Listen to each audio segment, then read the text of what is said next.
Hello friends, welcome to Tamil பொண்ணு தெலுங்கு மருமகள் kitchen.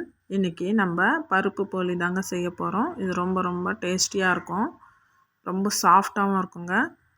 இந்த ஸ்நாக்ஸை நம்ம பசங்களுக்கு செஞ்சு கொடுத்தோன்னா ரொம்ப விரும்பி சாப்பிடுவாங்க. வாங்க இதை எப்படி செய்கிறது பார்க்கலாம். அதுக்கு நான் பெரிய பவுல் எடுத்துக்கிட்டேங்க. அதில் 2 கப்பு மைதா மாவு சேர்த்துக்கிட்டேன். கொஞ்சமாக ரவையும் சேர்த்துக்கணுங்க. அதோட கொஞ்சமாக இந்த மாவுக்கு மேல் மாவுக்கு தகுந்த சால்ட்டும் சேர்த்து நல்லா பிசைஞ்சிக்கணும். மாவெல்லாம் நல்லா கலந்து பிசைஞ்ச பிறகு நம்ம இப்போது தண்ணி ஊற்றி சப்பாத்தி மாவு பதம் இல்லாமல் இன்னும் கொஞ்சம் அதிகம் தண்ணி ஊற்றி பிசைஞ்சிக்கணுங்க. கொஞ்சம் லூஸாக இருக்கணும். அப்போ தான் நம்ம அந்த பருப்பு போலி நம்ம தட்டும்போது ஈஸியாக வரும். கெட்டிமாக இருந்தால் கொஞ்சம் கஷ்டப்பட்டு தட்டணும். அதனால் ஈஸியாக வரத்துக்காக நம்ம கொஞ்சம் லூஸாகவே பிசைஞ்சிக்கலாம். பாருங்கள், இந்த பதத்தில் இருந்தால் போதும். இப்போது இதை நம்ம எண்ணெய் ஊற்றி ஊற வைக்கணுங்க. எவ்வளோ நேரம் ஊறுதோ அவ்வளவு சாஃப்டாக வரும்.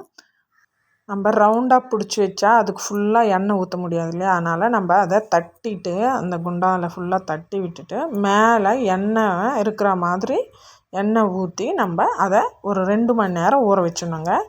அதை தனியாக எடுத்து வச்சுட்டு இப்போது நான் 200 கிராம் கடலைப்பருப்பு எடுத்தேங்க. அதை நல்லா கழுவி அரை மணி நேரம் ஊற வச்ச பிறகு வேக வச்சும் எடுத்துக்கணுங்க. நல்லா ஸ்மூத்தாக வேகணும். பாருங்கள், இது மாதிரி வேகணுங்க.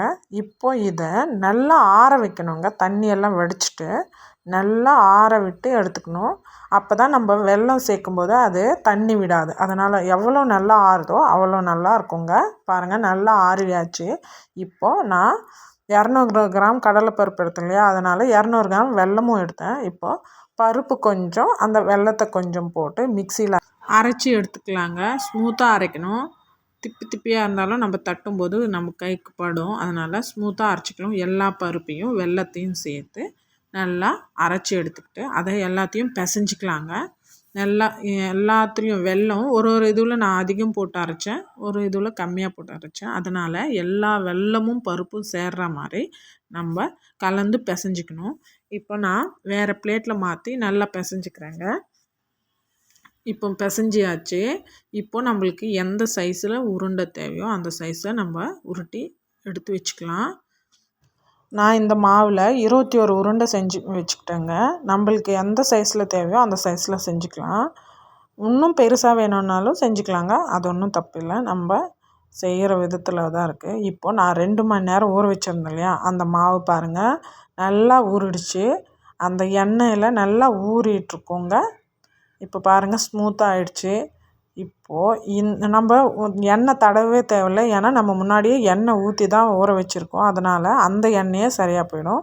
இப்போ நம்மளுக்கு எவ்வளோ சைஸ் இப்போ அந்த உருண்டை எடுத்துருக்கோம் இல்லையா? அது இதுக்குள்ளே போகிற சைஸ் அளவுக்கு நம்ம அந்த மைதா மாவை எடுத்து பெருசாக கொஞ்சம் தட்டு மாதிரி தட்டிட்டு அந்த உருண்டையை எடுத்து அதில் வச்சு அதை கவர் பண்ணிடணும். அந்த மைதா மாவால் கவர் பண்ணணுங்க. ரொம்ப ஈஸி தாங்க, செஞ்சிடலாம். ஒரு வாட்டி பாருங்கள், இல்லைன்னா இன்னொரு வாட்டியும் செஞ்சுருக்கேன், அதையும் பார்த்து கற்றுக்கோங்க. ஈஸியாக செஞ்சிடலாங்க. இப்போது ஒரு தட்டு எடுத்து வெள்ளை கவர் எடுத்துக்கோங்க. நான் கவர் எடுத்துக்கிட்டேன். இல்லை வாழை இலையிலையும் தட்டலாங்க.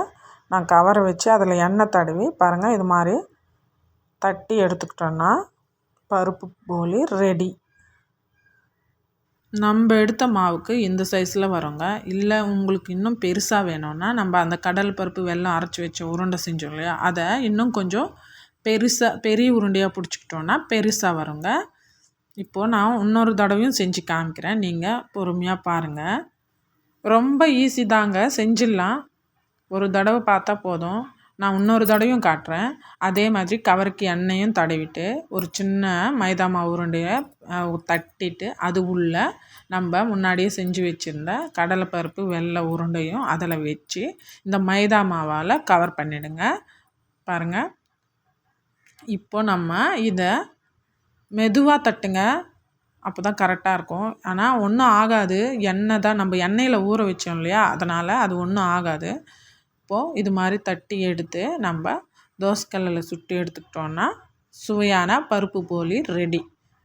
அடுத்து நம்ம ஸ்டவ் ஆன் பண்ணிக்கலாம். ஸ்டவ் ஆன் பண்ணிக்கிட்டு தோசைக்கல் வச்சு தோசைக்கல் சூடான பிறகு கொஞ்சமாக நெய் தடவிக்கலாங்க. நெய்யில் சுட்டால் தான் இது ரொம்ப டேஸ்டியாக இருக்கும். பசங்களுக்கு செஞ்சு கொடுக்குறோம் இல்லையா, நெய்யில் செஞ்சு கொடுங்க, ரொம்ப ரொம்ப விரும்பி சாப்பிடுவாங்க. இது ஈவினிங் ஸ்நாக்ஸாக செஞ்சு கொடுத்தோன்னா பசங்க சூப்பராக சாப்பிட்டுடுவாங்க. அதுவும் நம்ம வெல்லம் சேர்த்துருக்கோம் இல்லையா, அது ஹெல்த்தியான ஒரு ஸ்நாக்ஸும் கூட. இது 2 பக்கமும் சப்பாத்தி எப்படி சுட்டு எடுப்போமோ அதே மாதிரி சுட்டு எடுத்துக்கிட்டா சுவையான பருப்பு போலி ரெடி. நம்ம செஞ்சு வச்சுருந்த எல்லாத்தையுமே இதே மாதிரி சுட்டு எடுத்துக்கலாங்க. அவ்வளோதாங்க, சூப்பராக ரெடி ஆகிடுச்சு பருப்பு போலி. இது ரொம்ப ரொம்ப டேஸ்டியாக இருக்குங்க. நீங்களும் ஒரு தடவை செஞ்சு பாருங்கள். இந்த வீடியோ உங்களுக்கு பிடிச்சிருந்தா நம்மளோட சேனலை சப்ஸ்கிரைப் பண்ணிக்கோங்க. அப்படியே லைக் பண்ணுங்கள், ஷேர் பண்ணுங்கள். எப்படி வந்துச்சோ கமெண்ட்டும் சொல்லுங்கள். தேங்க்யூ.